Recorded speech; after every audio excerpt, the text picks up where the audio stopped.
Hello, welcome to Garibaldi Red as we prepare for a massive week in Nottingham Forest season ahead of the most anticipated match on the calendar against Derby County at home. And we look back on another brilliant win against Millwall as the Reds can increase their promotion push, their playoff push, I should say. And to do that, we're joined first of all in the company of Reds fan and BT Sport and BBC broadcaster Darren Fletcher. Fletcher, welcome back. Are you well? Yes, very good. Better now. Now the results are good. I'm better. So, yeah, all good. Yeah, well, you were always, a lot of people come on this podcast when it's not been a good time, but this is probably the first time you've been on when it's all looking rosy. So it'll be good to hear how you think things are going. And our second guest today returning to the show is Reds fan from Match Day with Max Hayes. Hello, Max. You well? Yeah, not too bad. Thanks, Matt. Thanks for having me on. And like Fletcher says as well, it's nice to talk about something positive for once. So, yes, absolutely. In fact, we'll start with you, Max, because Fletcher was a bit busy on Saturday with the small matter of Man City versus Chelsea. And I didn't see the game either, but I know you did against Millwall. So give us your thoughts on that. A 1-0 win for Forest, a very late winner for Lewis Grabban. What did you make of it? Yeah, I mean, it was just to think a typical performance almost under Cooper that Forest maybe in the first half didn't play the best of football. I thought kind of Millwall pressed us really high. Kind of considering how Forest have been against teams that tend to press us high, we normally do quite well, but we seem to struggle really. There were certain players for them that kept getting kind of down the flanks and certainly beating players like Spence in the first half, which surprised me. And then kind of second half, it almost changed. But I think to get a goal late on, because a lot of Forest fans were like, okay, well, it's a 0-0 draw against Millwall. It's a decent result, another point to take on to Derby next week. But then I think it just shows the kind of confidence and probably resilience that the team knows that they can go on and score and go and get a late goal. So I think that's something that Cooper's drilled in. I know we talk about it a lot, how Cooper's changed the team, and he has. I think mentally, under previous managers, Forest never really scored late on before, but I think he's kind of drilled in some belief to the squad and to the players that they are capable of getting a goal, even if it's not deserved. But then considering Forest did quite well, we defended quite well against Millwall, so it was probably I would have said from a neutral point of view, I'd have probably said, take a point. A point was a fair result, but then to snatch it quite late on was brilliant, and the Forest fans went away happy, and it was some nice celebrations to see at the end as well, with Cooper and the players going over to the fans. Forest are now 10th, 5 points off the playoffs. Like Max says there, Fletch, late goals, defensive resolve. Does it feel to you like something special might be happening without getting too far ahead of ourselves? Yeah, I think to define special, then they've got to get promoted to the Premier League. I mean, this is. I think the realistic aspect to this is you can kind of drill down really deeply on why they score late goals and things like that. They're just being set up at the moment to play attacking football, and if you play attacking football, you've always got a chance to score a goal. I mean, they were so negative under Chris Hughton. They were defensively resilient under Sabri Lamouchi. So we know they can do that. And the knock on Lamouchi as a manager was that he didn't free them up enough and was maybe too defensive. The same you'd say with Chris. Now you've got a manager that wants them to play the right way, wants to have attacking players in the team. The transfer business they've done so far is designed to make them better at that. And while I wouldn't quite go as far as to say special yet, because I think to be special, they've got to be in the top six and they've got to be looking towards those automatic places, and this run has to carry on. This is as positive a situation that I see Forest in for quite some time. And that's been reflected by the fact you can't get a ticket. It's been reflected by the fact that 2,000 went to Millwall at the weekend. And this whole confidence that flows from the supporters to the players, from the players to the supporters, the confidence that's been given to them by Steve Cooper. And you have to say, some of the coaching staff that were there under Chris, who have maybe found that they can do things slightly differently under Steve. The whole club is moving forward as one. And when you walk in there, you can feel it. When you talk to anybody in the city, you can feel it. And that counts for a lot. I kind of look at what Blackburn Rovers have done this season. And I look at that and say, well, if they can do that, Forest can. Because I look at the Forest group and I think that's a more talented group. So if Blackburn can do what they're doing, then Forest certainly can. So I don't think this is going to stop. I think this is going to be the kind of form that we're going to see. I think they're very lucky to have Steve Cooper as the manager, and I don't say that with any kind of pre-knowledge that he was going to do this. I mean, I didn't foresee this, but I think sometimes you get the perfect storm. You get a manager that fits a group, a manager that fits the club. I think he understands what the club is. I think he's embracing the history and embracing the size of it and thoroughly enjoying the challenge. And I think when you get a situation like that, good things happen. What do you think is realistic, Fletch, this season? Playoffs? I think the playoffs are realistic. Yeah, I really do. I think the playoffs are realistic. And I would be surprised if they don't finish in the top 6.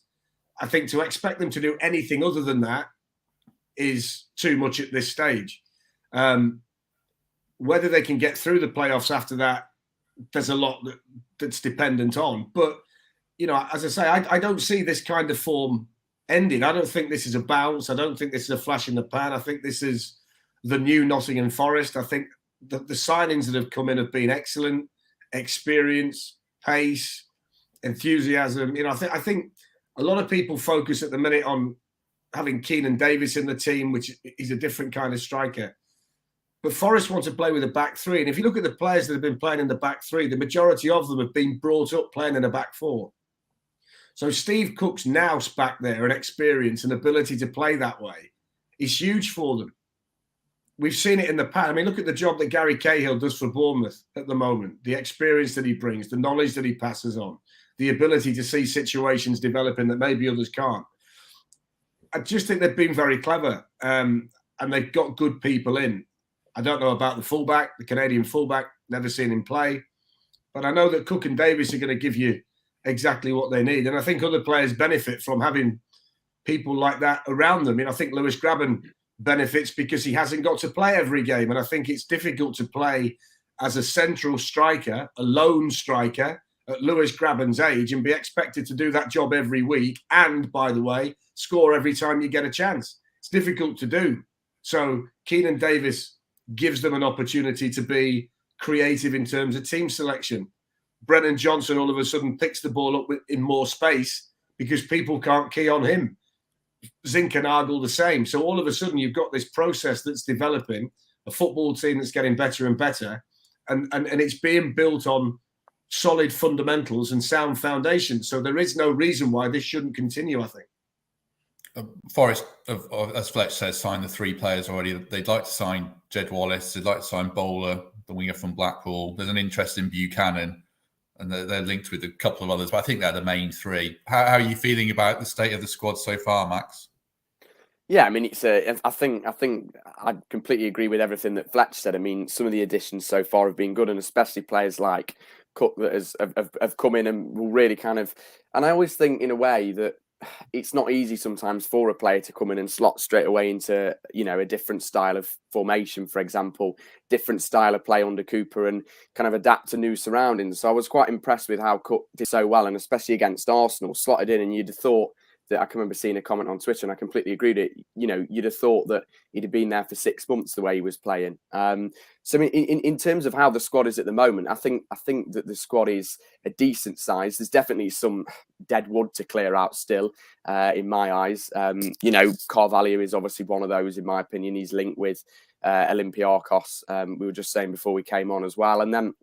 You've got other players such as, young players that potentially need to go out on loan. I mean, Alex Mighton isn't featuring that much at the moment. Would a loan benefit him? Probably yes. And then you look at players that have come in. It'd be nice to see Richie Laryea, the new Canadian fullback, get a run out, and then especially as well. Keenan Davies has done an excellent job. I thought he played well against Arsenal. He reminds me actually of Antonio a little bit. He holds up the ball quite well. He's got a bit of pace on him, and I quite like this style that I can remember when Antonio played for Forest. He was probably one of my favourite players back then. So yeah, I think there's been some positive moves. There's definitely a few more additions we need, but then there's also some we need to kind of open the door to, and kind of whether that's a loan or a transfer move. You wanted to come in there, Fletch? Yeah, I just think that I think where I would slightly temper enthusiasm with Keenan is what we don't know about him is whether he can score goals consistently. Yeah. When he played at Aston Villa, he didn't score goals. The physical attributes and the way that he plays is a nightmare for defenders. I remember commentating on Aston Villa games when he played in the Premier League. And I remember thinking, if you were marking him, you need to lay down at the end of it because he runs into you all game and he makes you turn all game and he wants to use his pace all game. He's a nightmare. What Forest are hoping now is that he can add goals to his game as well. And we've seen players do this in the past. You know, players drop into the Championship and all of a sudden they get the confidence to score goals and then they take that into a Premier League career as well. So you're hoping that he does that. But I think the one question he's got to answer is, can he score goals consistently as a starting number 9? And that's not as a starting Forest number 9. That's him in general for his career. It's the only thing that he's got to answer as a senior professional. But we're going to find out over the fullness of time. And he's certainly going to be in a team now that's going to afford him the opportunities to do that. I mean, Max mentions Carvalho. And I've never really been asked, I don't think, about Carvalho on the podcast. And I don't get it. I genuinely don't get it. The best thing about Carvalho is the song. If you take the song away, I don't see a great deal of reason for him to be there. Talented player, cost a lot of money. Does he influence games when he comes on? I don't see it. Does he put himself in a position to influence games when he comes on? I don't see it. I don't see him fitting into the dynamic of the new Forest team. I don't see what all the fuss is about. I never have. If he goes to Olympiacos, I don't really expect him to make a big impact there either. I just genuinely, now I might be missing something. I'm not saying that I see everything, but I just don't see it. And I certainly don't share the enthusiasm of the Forest supporters who kind of welcome him like royalty whenever he comes off the bench. I mean, he gets a better reception than John Robertson used to get when they were winning European Cups. And I think you can count the performances on one hand. And I don't think you need all the fingers. So I think that's one of the players that I think it can be a bit of a distraction. I think it can certainly be a distraction in games when you get this buzz in the stadium when people think he's going to come on. And then when he does come on, just doesn't do anything. So I might be wrong. I might be in the minority. I don't see it. I think he's a player that they can do without, and I just don't get it. So does he flourish in a different league? You don't think so?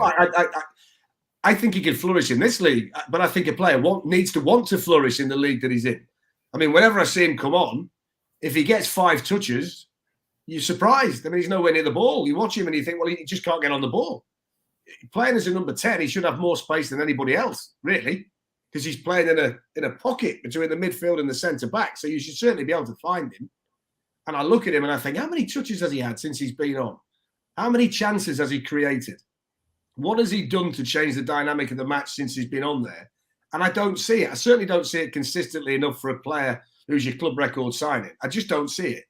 So whether he flourishes in another league, I think is down to him. I've got no doubt the talent is in him somewhere, but I just don't see that being used properly at Nottingham Forest. Now, whether he's affected by the fact that he's gone through so many managers, whether there's constant chopping and changing, whether he's not playing week after week after week after week to find his feet, I don't know. All I know is my experience of watching him, bar the odd good performance, it's not enough. And I don't think it's going to affect them unduly if he does go somewhere else. I think they've got players that warrant first team action more than he does. And as I say, I mean, I'm probably in the minority. I'm probably going to get shouted down by a large section of Forest supporters who seem to be infatuated by him, but I just don't see it.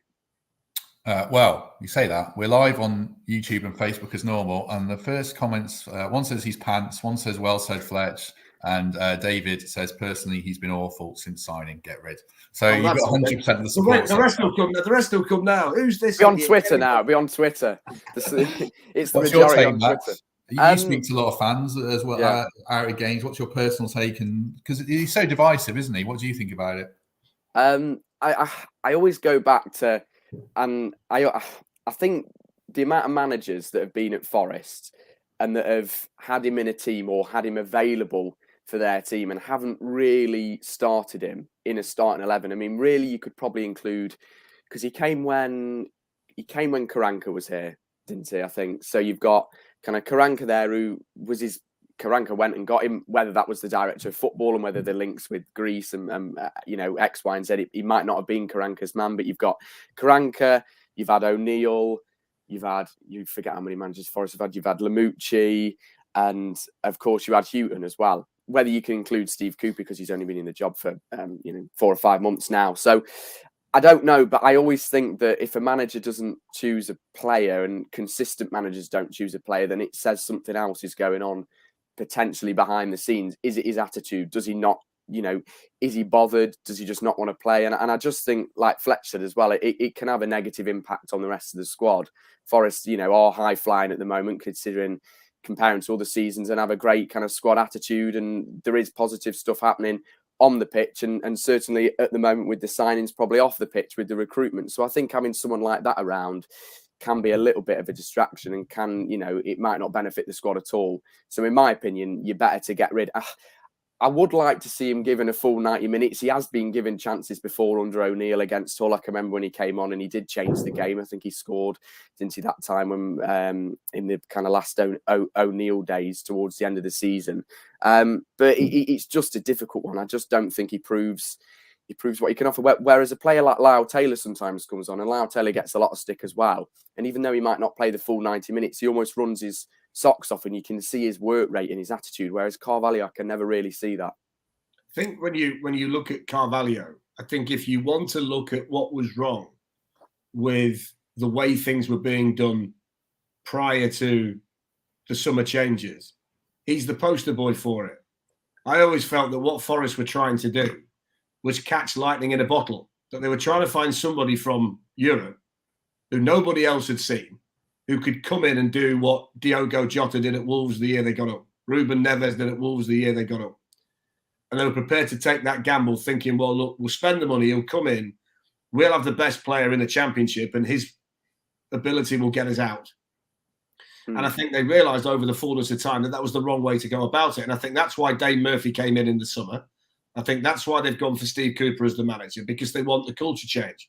I think they realised that they were signing players that weren't fitting in. And I think the ownership and the hierarchy in there were big enough to turn around and say, look, we're getting this wrong. We need to do something different here. And the policy this season is vastly different to the policy of previous seasons. Signing Jed Spence, signing Keenan Davies, signing players like that. Players that you feel are going to give you a chance to compete in the Championship, rather than players that you hope are going to give you a chance to compete in the Championship. And I think Carvalho was the poster boy for that. We've seen so many strikers come in that you think, well, who the hell are they? And they play a few games, they don't score any goals, and off they go. Yet then you see them somewhere else and they're doing fine.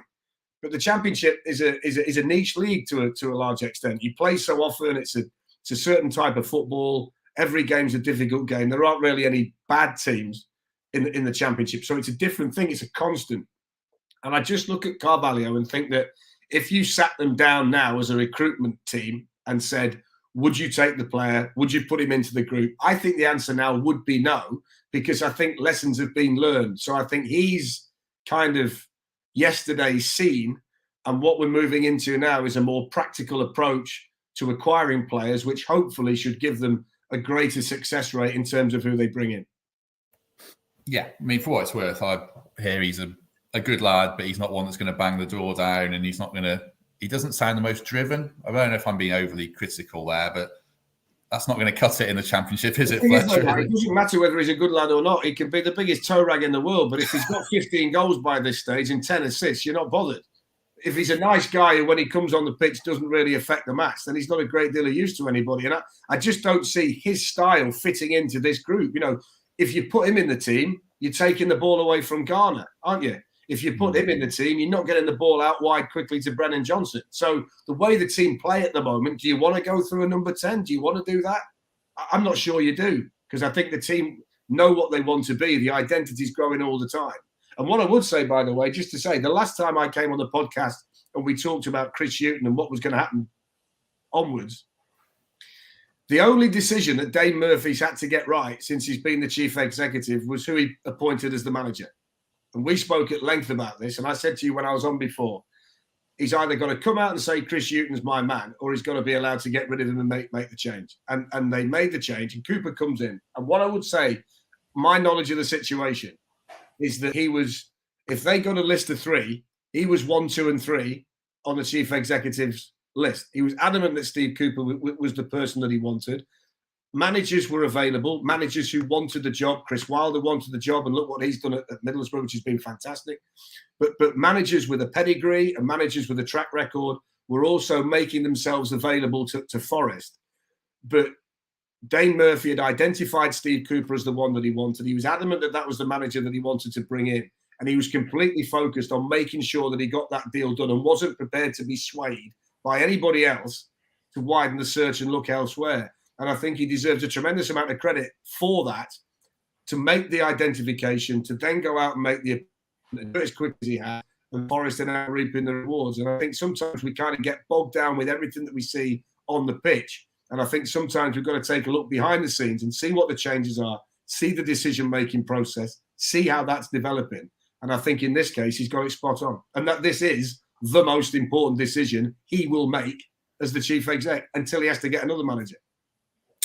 Let's turn our attention to kind of the most important game, because it's the next one, but it's obviously the one fans look forward to, against Derby County. Max, how are you feeling about it? Because sometimes they feel a bit stale, but this one certainly doesn't, does it? How does it feel to you? Yeah, I mean, it'll be a big game. There's kind of so many factors around it as well. I think it's the first time, isn't it, that we're playing Derby at the City Ground since kind of COVID and since the fans have returned. So that's one thing to add to it. Also, another thing to add to it is obviously Derby's situation at the moment. This could be the last Derby for a season, for a few seasons, or even forever, with the talk of them, possibly even being liquidated. I mean, the EFL really are trying to kind of throw the book at them.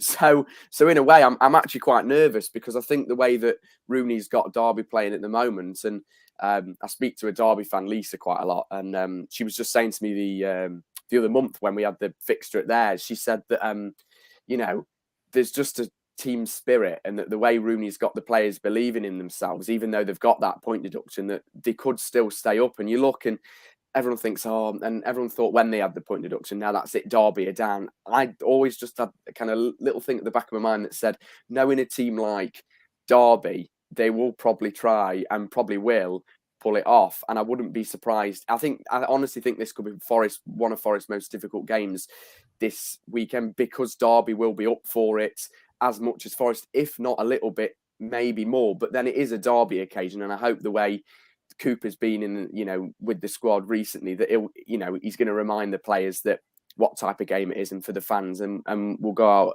we'll go out and win, because this could be the last time we play Derby for a while. And if they get relegated to League One, then it could be a season, 2 seasons, and you never know. Being optimistic, if Forest went up this season and they went down, then you just never know what will happen in the next few years either.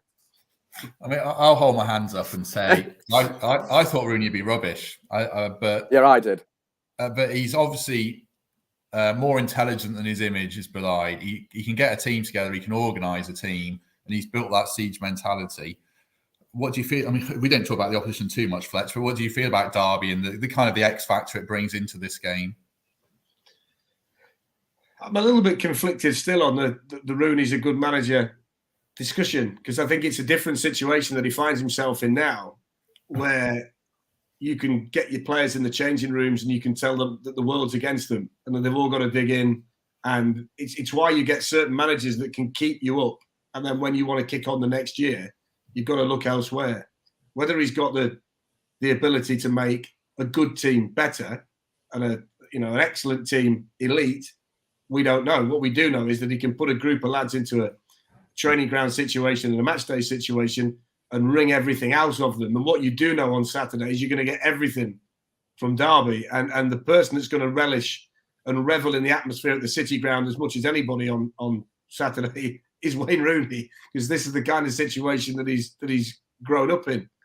I think what is a key for Forest heading into the weekend is the game against Arsenal, because players who haven't experienced that special City Ground atmosphere, because there is a special City Ground atmosphere on occasions, they have now. So they're going to get the same against Derby. They're not going to be surprised by it. They've experienced it and they performed in it. And I think that's huge heading into the weekend. Forest are a better team. Player for player, Forest are a better group.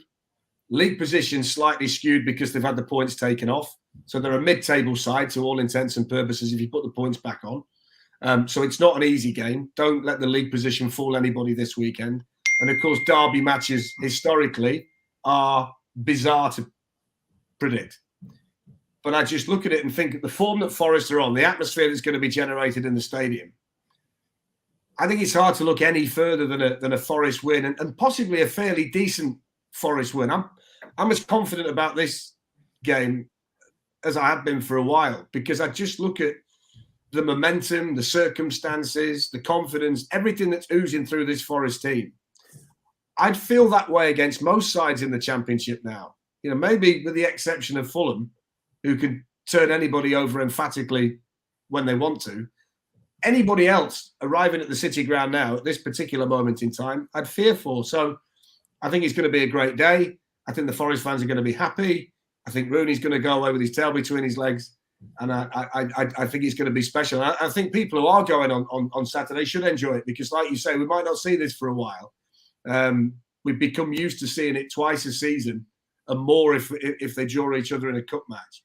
This might be the last one for a little while. So I just hope everybody goes and enjoys it. And I'm pretty confident that the Forest momentum will continue at the weekend. Because when you look at Derby, yeah, they've got some outstanding individual talents. I mean, they beat Sheffield United at the weekend on the back of 2 excellent goals from Tom Lawrence. And they've got players in the team that can do that. But a lot of the players are relatively young. And they're going to walk into a cauldron at the weekend. And how they respond to that is going to dictate how they play. But I think Forest have got quite a significant advantage, and I expect them to win it. So what's your take on the Rooney situation, Fletcher, around Everton? I mean, last night I thought he'd get the job, and now we're reading about Roberto Martinez and all that kind of stuff. Does that create any kind of air of uncertainty in the Derby camp, or does it not matter because the whole football club's uncertainty? Yeah, I think the uncertainty that they've gone through this season, I think they're pretty unshakable now. I think they've seen everything. I think it's just another slap in the face, isn't it, for everybody at the minute? And they've dealt with that kind of situation well. I would be surprised if Everton make an appointment quickly. You know, they've got Duncan Ferguson there, who's been a caretaker before. Leighton Baines is on the staff as well, who knows the club inside out. I certainly feel they give themselves a bit of breathing space to work out what they need to do, because this is a vital appointment that Everton have got to make in the context of where they are.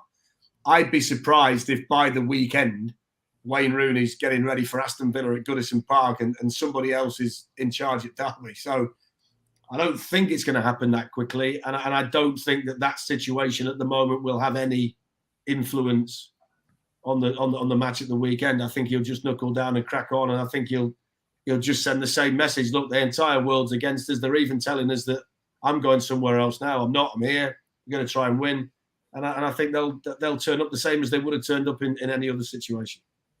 Are you making any changes, Max, to the side from the Millwall game? I suppose I'm thinking about like Graben and Davies. I mean, Davies is an interesting character. The thing about him, a colleague was telling me he was trained to be a barber 4 years ago. He'd almost given up. He was playing as a non-league winger. I mean, I wouldn't like to be the fullback who's lining up opposite him at 2:59 p.m. if you're Alan Wright size and you're looking at him across from you. Yeah. But are you playing Davies, or are you making one up front with Graben? What do you want to see from Forest? I'd say stick with Graben up top. I think a team like Millwall are a little bit more physical than Derby, hence why Cooper probably opted for 2 up top for Keenan to kind of hold it up and use his strength. So I'd say stick with Graben up top. And I think probably stick with the formation that's, worked for Forest. If it's not broken, kind of don't change it in a way. Sometimes managers will change it for certain games because of different occasions. I mean, the Arsenal game certainly wasn't our kind of starting 11, by all means. And we managed to do really well there. And at least for 45 minutes until a few more players came on, hold them out until we went on and snatched it late on. So, and probably the same for Millwall in a way. So I think that keeping Graben up top and then Keenan Davies on the bench, I'd also potentially like to see Yande Silva given a chance again, brought on. I was impressed with him when he's featured in the last few weeks.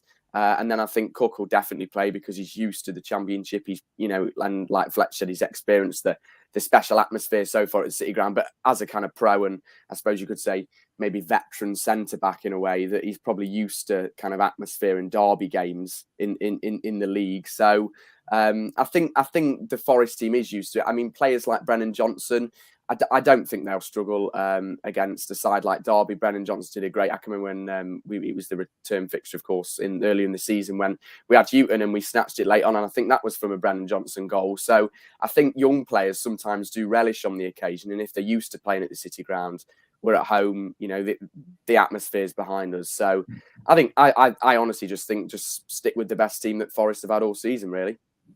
What's your take on Grabban, Fletch? Is he playing for a contract, or is he actually really just enjoying his football? Because he looks to have more of a smile on his face to me. I disagree with Max on that position, and I disagree because if you need someone to come on and score a goal, you know that Lewis Grabban can score a goal. We don't know still whether Keenan Davies is going to be able to score a goal. That was the point I made earlier, and I think the way Keenan plays, it's an attritional battle against the central defender. And I think if you want to get the best out of him, you want Keenan Davies stretching the defence, running at defenders, breaking them down. And then when you need someone to come off the bench and nick you a goal when Keenan Davies has run the centre-back ragged, Lewis Grabban's the best in the division potentially to come off and do that.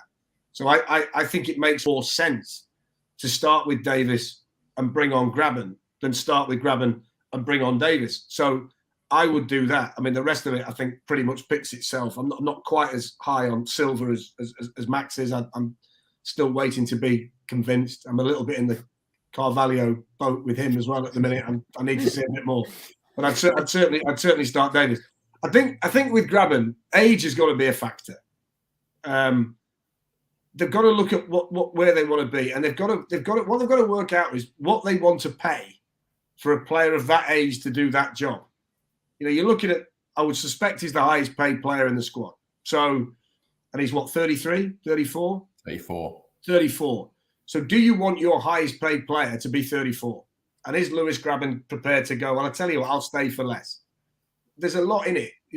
Outside of just playing for a contract, I think there's a lot of mathematics involved here. They've got to work out whether they can spend that money better, because they might be in the Championship next season as well. And if they are, they're going to be among the pre-season favourites to get automatic promotion if this carries on. Therefore, they're going to be a very attractive proposition for strikers who might want to come and prove themselves. I think in a vacuum, you'd keep Lewis Grabban, but I think there's a lot of factors with him that they've got to work out with regard to what they do. And of course, they've only got Keenan Davies until the end of the season. Lewis Grabban's contract runs out, so then they're essentially strikerless. Now, that could be a good thing or a bad thing. I mean, all of a sudden, you've got a blank piece of paper and a decent weekly salary to start again in what is the most important position in your team. And we've spoken, Matt, a lot about this, about trying to get the best possible striker to get you 25, 30 goals in the Championship to get you out. They're in a position this summer to potentially do that, starting from scratch. Flip side is they might keep the two they've got now and on you go, and they might be satisfied. So I think he's got something to prove, because I think Lewis Grabban under Steve Cooper is a different player to Lewis Grabban under Chris Hughton, as a lot of them are. So they've got to work out what he actually is. And I think there's going to be a discovery process for the rest of the season. What are they going to get? How much has he got left? What's the deal going to look like? I mean, look, he makes everybody's mind up if he scores 10 the rest of the way, doesn't he? If all of a sudden he scores 10, they get in the playoffs, and he's one of the main reasons that they're in there, decision taken. It's easy. But if there's a bit of inconsistency again that we saw in the first half of the season, do you look and say 34, had a good career, we can do better? I think it's a fascinating one. And I think it's probably a process that will split opinion with the supporter base. Some are going to want him, some aren't. I know he's popular. He's popular at the club, popular with the supporters. Just a 34-year-old centre forward. I mean, that has to come with an element of risk. I think Silva might go, by the way. I wouldn't be surprised if he goes back to Greece this month. Does it feel, Max and Fletch, it feels to me like they're going to have a right go this season, and then like you said, there's a sort of a blank slate coming in the summer. There's quite a lot of players who are out of contract. They'll keep Johnson and Worrell if they can this month, and then we might see a different squad again. Does that feel like a good approach to you, Max? It feels fine to me to have a good tilt at it this summer. Yeah, it does. And I think that if you kind of give it everything, and Forest do end up in the playoffs, and I wouldn't say scrape or luckily, but maybe replicate, let's say, kind of Villa's success when they went on that kind of unbeaten run and ended up surprisingly kind of getting into the final, beating Derby and going up. They were kind of not seen as favourites for the playoffs, definitely halfway through the season. That time, I think it was a good few years ago, that. But so, you know, if Forest did kind of have a brilliant run and we cement our place in the playoffs and then we end up in the final and we just go for it and we end up in the Premier League, then it's one of those in a way where I think that once you're there, teams can then start. I always think that when people say that, you know, such and such a team isn't ready for the Premier League, I always think once you get there, you can then cement your permanent place in a way of then you go out and you spend your money and you get, you know, Premier League quality additions. So in a way, I honestly think that, and this is probably what Dane Murphy and potentially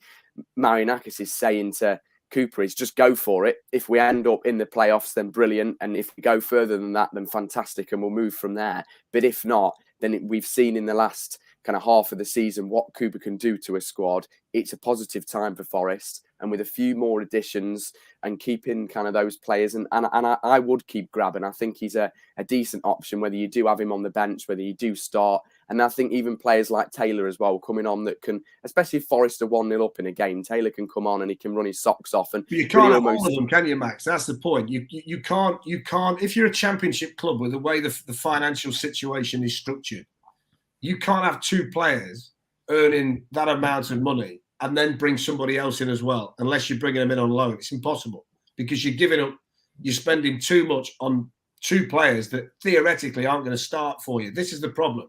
If you keep Graben and Taylor on the wages that they're on, they've got to be starting. Otherwise, you're just wasting cash because they're on a decent wage. They're on very competitive championship wages. So if those two aren't going to be 1 and 2, then I think you've got to get rid of at least one of them because is Lewis Graben next year going to be your starting number 9 for 46 games if you're in the championship? If he's not, then you've got to use Lyle Taylor's money to get the starter in, knowing what Graben's role is going to be.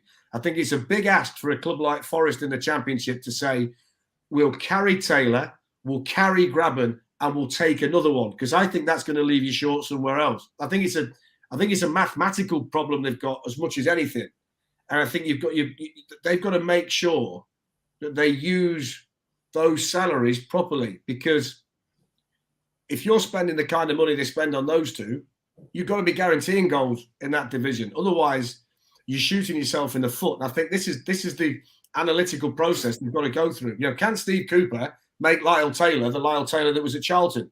If he can, then it's great. Everybody's happy because that was a really good championship striker. But that's not the Lyle Taylor we see at Forest at the moment. Where's Lewis Graben going to be by the time he hits 35?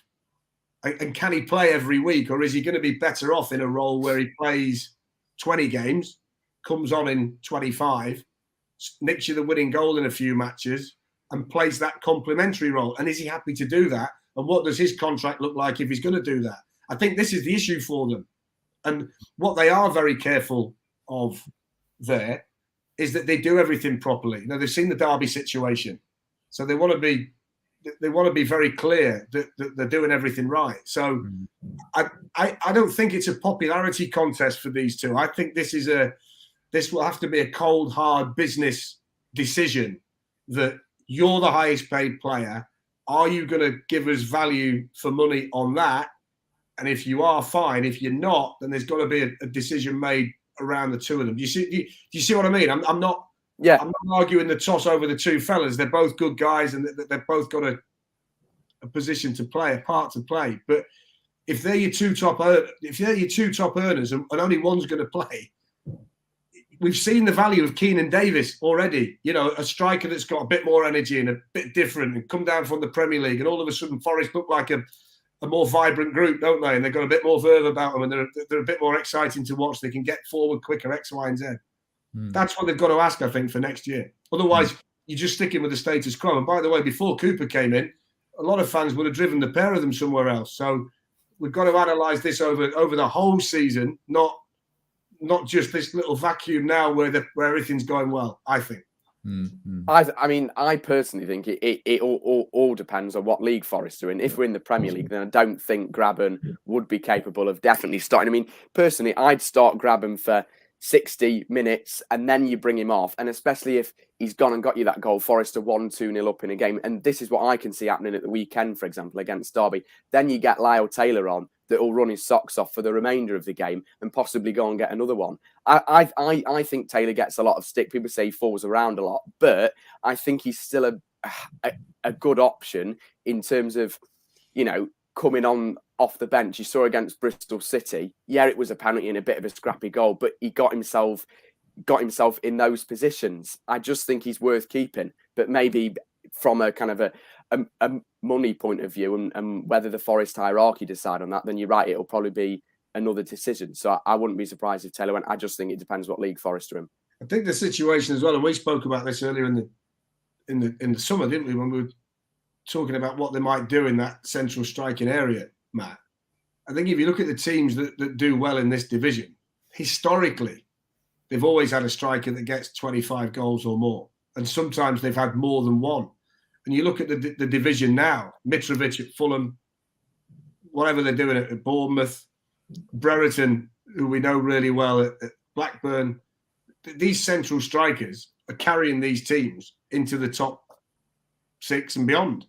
Are the two that we're talking about going to be 25 goal a season strikers next season? I don't know. I just know the value of a hot goal scorer in this division. And I think as well, if you're going to do what you suggest and you're going to play Graben for 60 minutes and then you're going to do what you're going to do, I think that then makes it difficult to get the other one in. So you say to a Premier League club, well, can we loan your centre forward? And we're going to use him for the last half an hour because we're going to play Lewis Graben for 60 minutes. They're going to say, well, no, because he needs to come to you and improve. And I've got a lot of faith in Steve Cooper that by the time the summer comes, he's going to be able to attract some really good players to the football club because his reputation within the game is such that managers know that players who come to work under him go back to the club better. So I think it's going to be, I think the dynamic will change quite a lot this summer in terms of players that they can now attract. I think in the past, you were looking and thinking they're going to struggle to get him, they won't get him. But I think now the power of Steve in the office, and I've spoken to Premier League managers about him, and they hold him in such high regard because they know that he makes players better. So I think that the summer window is going to be fascinating. When he's had a period of time to assess the group and he's had a period of time to discuss things with his team and with the hierarchy in there, I think the kind of player that Forest are going to be linked with and the kind of player they're going to be able to bring in this summer will be of a better standard than what we've seen before. And I think it might be quite a pleasant surprise for supporters what they can actually do with this fella as the manager because of his reputation, which I think will be great for everybody. I suppose one other thing they have to bear in mind, kind of picking up something you were saying earlier, Fletch, is they have to look at their own exiles in a sense. They've got Harry Arter on big money for another year at least. I think it's one more year for this. They're lucky enough to be able to get rid of Bong at the end of the season, Jenkinson at the end of the season. But they don't want to go back to that position and have Lyle Taylor, playing 5 times the under-23s on X amount of £1,000 a week. And it's a lot, I think. So I think that, if they're in the Championship, they've got to be mindful of that, certainly, haven't they? They've got to get it right. If they're in the Premier League, it's easy. They've both got to go because they're not going to score goals in the Premier League. I mean, Max made the point about, it's a really good point that people talk about whether teams are ready for the Premier League or not. I think Norwich are the perfect example that you're never ready for the Premier League, are you? Because they've won the Championship twice and then been awful when they get in the Premier League. So, I mean, the best team in the Championship 2 of the last 3 years hasn't been ready for the Premier League. So I totally agree with Max on that you've got to get in there and then try and make the best of it, So I get that. But, I think that the question is answered automatically if they become a Premier League team. If they're a Championship team, that's where it gets a little bit more complicated. True. Perhaps the last thing, is it promotional bust for keeping Brennan Johnson and Joe Worrell, Fletch? And obviously Jed Spence. I mean, I think that's definitely the case. I would suggest so, yeah. I kind of look at this from their perspective. They want to play in the Premier League, don't they? And they're extremely loyal to the club. I get that. But, we mentioned financial fair play. Historically, Forest have had to sell a youngster a year to make sure they stay within the parameters of that. Brennan Johnson, I think, is going to be a hot commodity by the end of the season. Joe Worrell, I think when you look at some of the players who are floating around in the Premier League, is also someone that could go in there and play.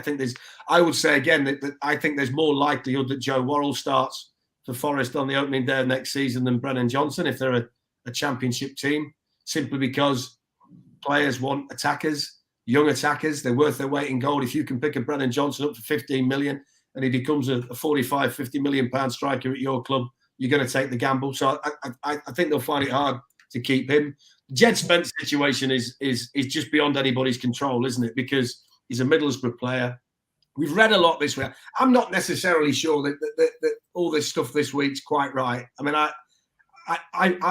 I'm wrestling in my mind to see Jed Spence make the move from a loan spell at Forest to Roma. I find that quite. This month, I don't think he can. I mean, Forest have renegotiated a loan deal. His contract's signed, aren't there? So. When I see him linked with clubs like that, I know he had a fantastic game against Arsenal. If you analyse him over the whole of the season, he's been good. He's been good. Fine, but I'm not sure he's been quite that good. So, but I mean, that's just beyond anybody's control. I mean, in an ideal world, Forest get to the end of the season and buy Jed Spence, don't they? You know, but I think if he's going to be back at Forest next season, that's got to be the way it goes. They'd have to buy him. You're not going to loan him again. And then what's the price going to be based on what he does this season? If all of a sudden clubs are wanting 10 million for Jed Spence and you're going to get 15 for Brennan Johnson, there's your answer. He's not going to be here, is he? So, and again, I think they've got a manager now that he's going to go and find players, younger players, who are going to come in and do the job for him. And you're going to go, oh, fine. We didn't miss that individual because he's found him and he's equally as good or better. I think Forest fans might just need to convince themselves about this, but the goalposts have changed. This is not going to be like previous summers where you get a group of lads from foreign leagues. You think, well, I've never really heard of him. Let's hope he's okay. And we make our mind up over the period of time. I think now you're going to see big clubs approached for decent players, promising players. They're going to come in and you're going to go, well, I've got a fair chance here of this working out. And I think it's going to look different. I just think it'll look different. Until it happens, nobody's going to go, oh, yes, I see. But when it does, I think people will look at it and go, yeah, it's a different scenario now. Because I can't emphasize enough how strong his reputation is within the game. The managers know that to go and work with Steve makes that young player better. And he knows them inside out because he's worked with them through the England age groups. So he knows them. And his track record of acquiring players is excellent. Look at the players that have been at the clubs he's been at who have gone on to be better. Good at that. So I think the dynamics change to a large extent. I think Jed Spence is a beyond everybody's control one. And I think the way Brennan's playing at the minute, I'll be amazed if they don't get very serious offers for him that they find difficult to turn down. And then Joe goes into that pool, doesn't he? I mean, I was reading something the other day that Nat Phillips is available at Liverpool and you can get Nat for 15 to 20 million. Well, there's a player that's played in the Champions League and he very rarely does anything wrong for Liverpool. He's just not Virgil van Dijk, but he's similar in many ways to what Joe does at Forest. So what would the market be like for him? I don't know. The market might dictate the Joe Worrell situation a bit more than Brennan Johnson. Yeah, I think Spence is bright and good if Lamptey goes for 50 million to Chelsea. That level, certainly. Yeah. One more for you, Fletch. Like you go around the grounds, obviously you were at the Etihad this weekend. You talk about how Cooper's regarded. How are Forest regarded now, do you think, when you go around and speak to people? Has the perception changed in the last few months that they feel like a club in a better place when you speak to people or not? Yeah, in terms of the perception, where the perception will change is that people are actually talking about the club again. You know, they've kind of gone from off the radar, off everybody's radar, because they've been gone for so long. And it's so long since they were winning stuff. You know, we forget because we've seen it, but it's a hell of a long time since they were at Wembley winning League Cups and even longer since they're winning European Cups and league titles. But people are aware of them again. And I think that's a big step. I think to consolidate that now, they've got to make sure they get in the top six and have a run in the playoffs, or even better if they can. And then next season, there'll be a buzz around the place. But they're certainly back on the map. They're back on everybody's map. And when I speak to people at the grounds, whether they're fans behind the commentary position, they all know I'm from Nottingham, so it's all Forest are doing okay, aren't they? Now, 12 months ago, they wouldn't have mentioned Forest. They would have mentioned whatever was happening that day. So Forest is back on the map on a national level, and the result against Arsenal has done wonders for that. I'm just blown away by the enthusiasm in the city at the minute. I'm trying to think back to when. I mean, I'm old enough to kind of remember Cloughie's time, and bar the League Championship season, European Cup season, there was never really the clamour for tickets that there is now. Even when you think about the team with Pearce and Walker that were going to Wembley, I mean, to get the 27, 28,000 and packing it every week wasn't always the case. And I think the enthusiasm the fans have shown, it just shows how wonderful the fan base is, how loyal the fan base is. And I'm pleased for them as much as anybody that they've stuck with the club through some really stinking, dire times, some really kind of mad, bizarre managerial situations. And they've always stayed loyal. They've always bought the tickets. They've always supported them brilliantly. They've been an absolute credit to the football club. And now it's great to see them filling the ground every week, enjoying it, singing the song. The atmosphere is brilliant. The minute you walk in, you can feel it. And I think the City ground's special because they've not ripped it up and started again. It still feels old school. It's still quite atmospheric, and the asbestos tiles on the roof that you'd never get past through health and safety these days keep the noise in. So it feels different. Whatever Premier League ground I go to, there's a different noise and a different feel when you walk in there. And that's probably because it's my club and I'm from the city. I'm probably ridiculously biased, but I just think it's superb that a fan base that's been dragged through the mill for so long, League One and all this, best players being sold and false hopes. And I remember Joe Kinnear years ago telling me that he got an A and a B list to sign players, and Dennis Bergkamp was on the A list, and you're thinking that's the biggest load of bull that you've ever heard. And then the next day, the season tickets went on sale, and loyal people bought those tickets based on rubbish that was coming out of the club and all the stuff that's been spouted down the years. I think now they've got a chairman in Nick Randall that really cares. They've got an owner that's prepared to put some money in, and he's putting fortunes in. Let's not beat about the bush. They've got a bright chief exec now who's got his biggest decision right. Most importantly, they've got a manager that seems to fit the club, the city, fans love him, and they've got a really exciting group. And I think we should enjoy it. I hope it continues. And I've got every belief that as it is at the moment, the structure and everything that's in place, they can get back to the Premier League. And I've not said that for quite some time. Max, I'm going to give you the last word because Fletch said there about League Cups at Wembley and Clough. I mean, you weren't born then. I'm not sure you were born when I was at university. So no. Was Max born when they're in League One, by the way? It looks like he should be at school. He's making me feel old today. I'm 17. I'm 17, Fletch. 17. That's fantastic. Yeah. I wish I could broadcast like you at 17. That's for sure. I appreciate that. Thank you. Give us the last word, Max, on how you're viewing it and how younger fans are viewing it, because they've been starved of any kind of success, like Fletch says. How are they feeling? How are you feeling? Yeah, I mean, I think that probably the last time from when I started supporting Forest, I think Billy Davies first time round was probably the most hopeful I've been. Lamucci was good, but then COVID came along and kind of shut it all down. So I think this is the most positive time. And like Fletch said, I think the fan base deserves it. I mean, I've kind of had a season ticket from 7 or 8 years old, really.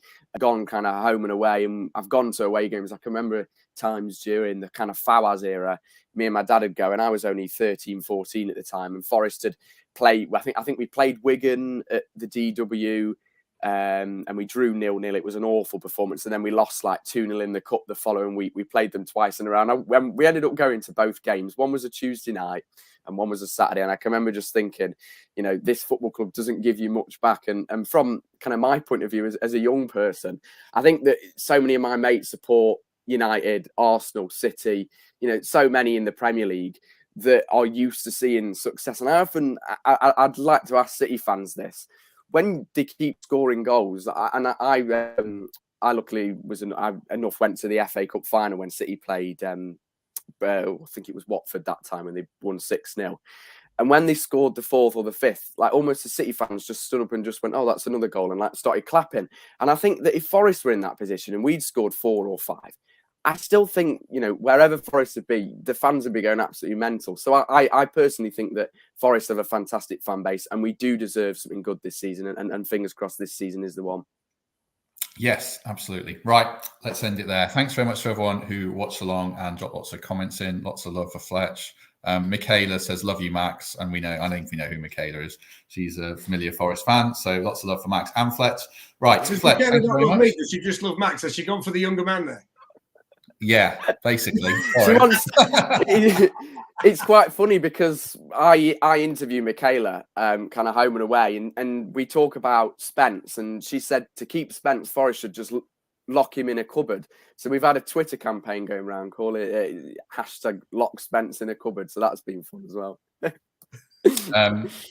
There you go. Love Fletch too from Michaela. That's a good note to end on. We don't want Fletch feeling left out. Right. Thanks very much, everyone. We'll leave it there and we'll be back either later this week or we'll be back on Monday with our review of the Derby game, which hopefully Forest have won comfortably and they're marching on to the Premier League. So thanks very much and we'll see you soon.